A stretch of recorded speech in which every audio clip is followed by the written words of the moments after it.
There are a couple of roads on the layout here. The roads are made from 3-tab roofing, scraps of 3-tab roofing. What I did is that when I put the track in, then I took some of the cork road bed for the track and made it as the base for the road. And then I made a paper pattern of the way the cork was laid out, traced it onto the cork road bed and onto the roofing and cut the roofing out with a utility knife. And then I took contact cement, painted the cork and what would be the top side of the roofing with contact cement, and then put the roofing down with the back side up, and made sure it was stuck down real good. And then I took and painted it with a black latex paint, a flat black latex paint.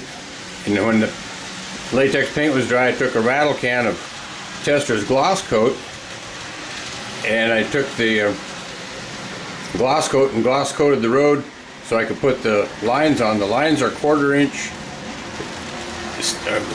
They're actually not. They're 4 inch. It's 4 scale inch decal striping. We got both white and yellow. And then of course the speed limit here like 40. And those are numbers left over from a Burlington Northern diesel set. The big numbers that go on the side of the hood, well, those are left over from that, where those numbers came from. After I got everything all down and decaled, and the decals are set real good, I wiped the road with a damp cloth, not a wet one, but just a damp cloth. And then I sprayed the road a couple of times with Testra's dull coat, so you get the dull coat to seal the decal shine and also take the shine off the road. And then once the road itself was done, I took some N scale ballast. You see the gravel on the sides of the road right here. That's actually N scale ballast, and it's gray instead of the tan like I'm using for the road bed for the ballast on the main line. And I got it all the way I wanted it, and I used the liquid, the bonded ballast method. I moistened the ballast with some soapy water, and then took the Elmer's glue, cut 50-50 with water, and add a little soap to it. And then I wetted the gravel on the sides of the road with the Elmer's glue and soap mix, and let it dry. And so that's how the gravel got put on the edges of the road. And we have another road over here, and it was done the exact same way, using asphalt shingle roofing scraps, and turn it over so the back side is up, and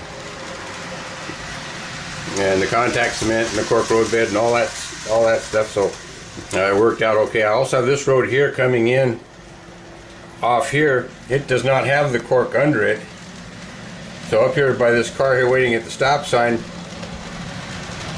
I sanded the cork off so it kind of feathered out, and then put the contact cement and the roofing and stuff on through here, and did the flat black paint situation. And so that's how the roads got done. The ballast on the track is Woodland Scenics, and there's actually 3 colors in it. There's 1 part of dark brown, 1 part of light brown, and 2 parts of buff. And I've dumped those all together and shook them up and got them well mixed, and then did the bonded ballast with the diluted glue and soap mixture again. And if I were doing it over again, I would have added 1 part of light gray to the brown, but that didn't happen, so I'm not going to take the layout all apart to change that. So we'll have to kind of live with that. The mountains are made with insulating foam, that pink insulating foam that you can get for insulating walls in a house. It's made from that, scraps of that. And over the top of that was put packing foam. It's kind of a soft yellow packing foam. You get a lot of times it's in a plastic bag, It's wrapped around some items fairly fragile and being shipped.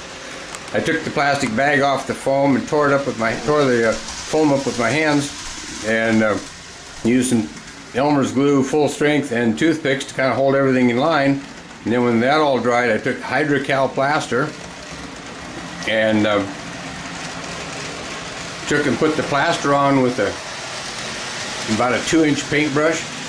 You have to make small batches and work quick. Also keep a bucket of warm soapy water, like a 5-gallon bucket, about half full of warm soapy water.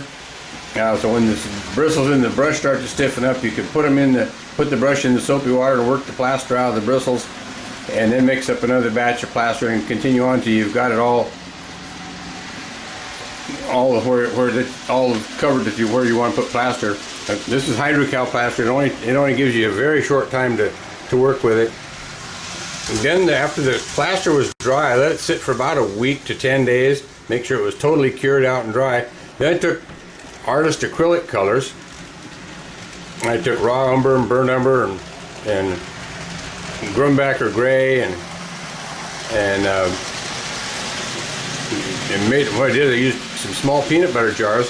I filled the peanut butter jar about 3/4 full with warm water, and then it took on the inside of the cap or inside the lid. I took the tube of acrylic paint. I squeezed out about an inch or so of paint on the inside of the lid, kind of like putting toothpaste on your toothbrush type of thing, and then put the top back on the bottle and shook it up until the paint was all dissolved.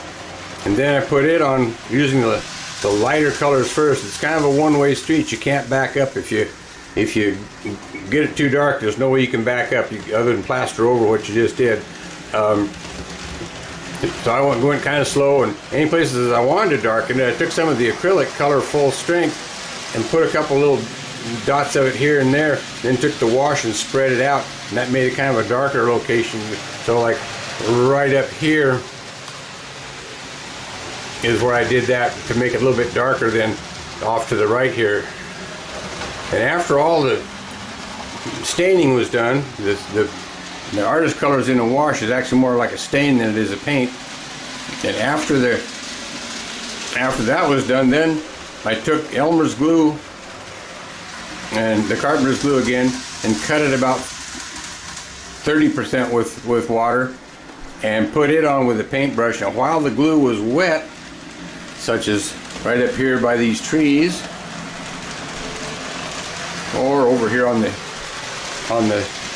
side here, this area here, while the glue was wet, I sprinkled the grass on it, then took a spray bottle with a little bit of soapy water in it and carefully sprayed the grass areas after the grass had been put on, so that the soapy water would make the glue underneath pull up into the grass and seal it and stick it down good. And after that was all done and everything was dry, I took a can of cheap ladies hairspray. Get the cheap stuff, but you don't want the high priced stuff. Get a can of cheap ladies hairspray from the grocery store or wherever, and spray it. The whole mountain was all sprayed with hairspray, and that kind of it's a great glue for the grass and stuff, and then it's also a good sealant to seal the plaster work with. So that's kind of how the scenery was done. All the track is Atlas Code 100 track on cork road bed, and the switches are all Atlas custom line switches. If I were doing it again, I think I would use Pico switches rather than the Atlas, especially for the main line, because the Pico switches would last a little bit longer. So far I haven't ever had to change out the switches anywhere, but one of these days I may have to. Things do wear. And as I mentioned earlier, this is the Purina building. It's a kit by, originally it was Sidem & Company, and Sidem sold out to California Model Works, who sold out to Alpine Division Models. It's a cardboard and wood kit, goes together very easily, very nice, and makes a good looking building. The next building over here is the Engelhard Chemical Building, And it too is an Alpine Division model, is a former Sidem originally. And then the next is the Depot here. This is the Depot, and it's an IHC product. IHC is no longer in business. It's a plastic kit. It comes in a different color than this, so I, before assembling it, took my airbrush and some Floco Depot Buff and some Floco Roof Brown and painted the parts of the building and then put it together, and that's how that got done. And kind of a quick pan around the layout a little bit. This is the Walthers McGraw oil kit that I changed the name of it to Ewing oil, as I mentioned earlier. And then come on past the Valley Fruit with the reefer being loaded. And the lumberyard, Beck's Lumber, got it here. And then the farm, this is all the apple trees. And I've got the little apples, but they're about the size of the pills inside of a contact cold pill. And I haven't got the courage to open that package and try to put those on there. Then we have a greenhouse and a garage. And then between the garage and the house, let me see if I can get back in here, we have the farmer's wife putting out the wash. And we got some crates in the farm truck. And on the front porch of the house, we have the dog sleeping on the porch. That farmhouse is also an IHC product. And when you get it, it does not have a chimney and it does not have the plumbing vent on the roof. So I got a chimney, had a chimney left from something, and cut it at an angle so it would fit the roof, and glued it up there. And then of course the plumbing vent for the indoor plumbing. And so anyhow, that's a little bit about the farmhouse. And then we've got, of course, the sheep over here behind the fence between the trees. The fence is Atlas rustic, what they call Atlas rustic rail fence.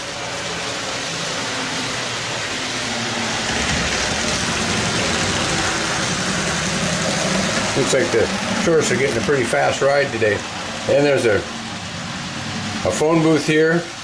This is made by Alexander Models. I'm not sure if they're even around anymore now. It's a little cast metal building. You have to put it together. There's the roof and the door, and then the cylindrical walls. It's actually, there's three pieces you put on there to put it together. Then you have to paint it, which of course I did. The next building is the Atlas building. It's a little Atlas passenger station. Kind of a neat looking little building, but it comes in kind of a blood red with white trim and a black roof. The colors are horrible. It's a neat little building, so it got a shot of my airbrush too with the Floco Depot Buff and Roof Brown. And then of course I added all the passengers here on the platform, because those don't come in the kit.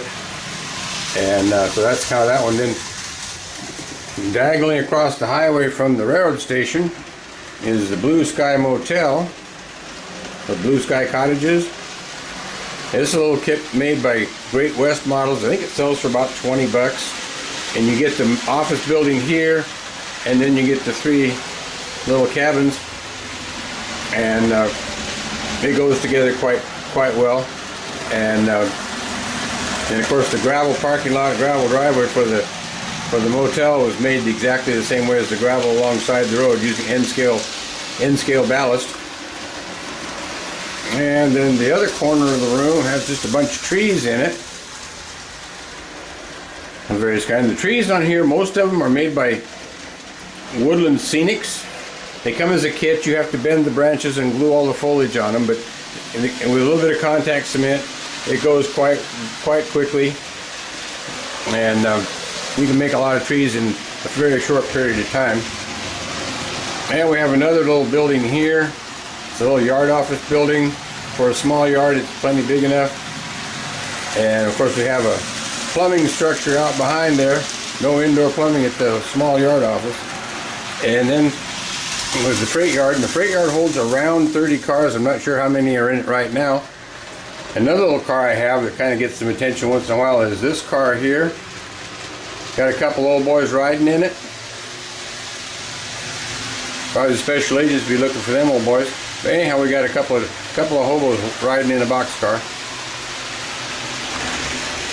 And it's the freight yard. And we come down here to the engine house. This is an old boxcar. I'm not sure where it came from. I painted it and weathered it up, put on some ties. So it's a storage shed that's made of a freight car that's no longer in use. Next over is this fuel tank. This is made by Revell many years ago. Revell used to make model airplane kits, model ships, and for a while they made some HO scale buildings. One of the kits they made was this fuel tank. I don't remember where I acquired it, but it was new in the box, and I went ahead and built it up, and it's now on the layout here in the basement.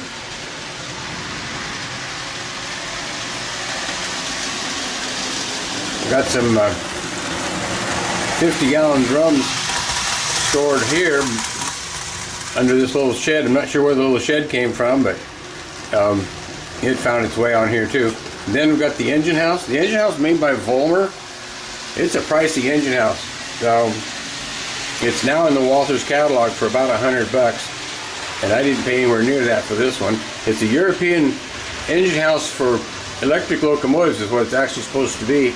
And when you get it, it is this color. Only thing I painted was the doors were painted a kind of a turquoise blue, as were the frames around the skylights. They were turquoise blue. So before building the building, I painted the doors and the frames for the skylights. I painted them a silver color, and then sprayed them with some Testors Bell Coat after they were painted. And other than that, I didn't do a lot else to the building as far as the construction goes. The windows on the side, right here, the windows that come in the kit are frosted. You cannot see through them. So I substituted out clear sheet styrene so you can see inside the building there a little bit, because there is some details inside the building. So anyhow, that's a little bit about the railroad here. If you look kind of carefully inside here, you can see some guys playing checkers instead of working inside the engine house. Also, I have a machine shop inside there. Has a drill press, a lathe, and a workbench, and there's some oil high boys and various other things inside the engine house on the floor in there. So it kind of has a bit of an interior in it.